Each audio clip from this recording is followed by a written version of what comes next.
दूर पहाड़ों के पास नदी के किनारे भेड़िया और ऊंट दो दोस्त रहते थे। ऊंट बहुत सीधा साधा और भेड़िया बहुत लालची और मतलबी था।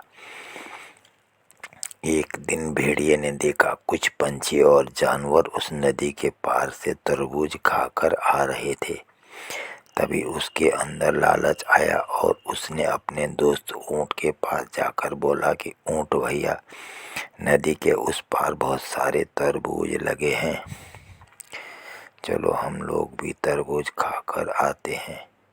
ऊंट उसकी बातों में आ गया और उसे अपने पीठ पर बैठाकर नदी के उस पार तरबूज के खेत के पास ले गया।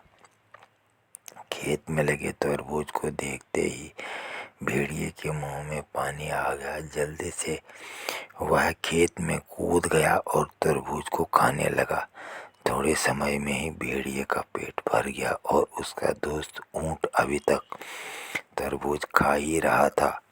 फिर भेड़िया ने सोचा, इसका पेट तो बहुत बड़ा है, ये तो एक दिन में सारे तरबूज खा जाएगा, फिर हमें कुछ नहीं मिलेगा। उसके दिमाग में एक शरारत सूझी और वह तरबूज को तोड़ तोड़ कर फेंकने लगा।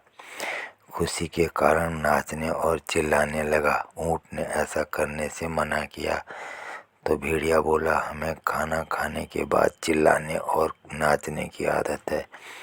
तभी भेड़िए की आवाज़ सुनकर बगल के खेत से किसान आ गया और भेड़िया तो भाग गया और उसने ऊंट की पिटाई शुरू कर दी। यह देख भेड़िया तेजी से भाग निकला और नदी के किनारे रुका। पिटाई खाने के बाद ऊंट किसी तरह से नदी किनारे आ पहुंचा। अब दोनों नदी पार कर रहे थे। तभी बीच नदी में ऊंट बैठने लगा। उसकी पीठ पर बैठे भेड़िए ने बोला, भैया ये क्या कर रहे हो? ऊंट ने बोला, मुझे खाना खाने के बाद पानी में बैठने की आदत है। वह पानी में बैठ गया और लेटने भी लगा। भेड़िया पानी में बहते बहते बहुत मुश्किल से किनारे लगा और उसको अपने किए पर पछतावा होने लगा।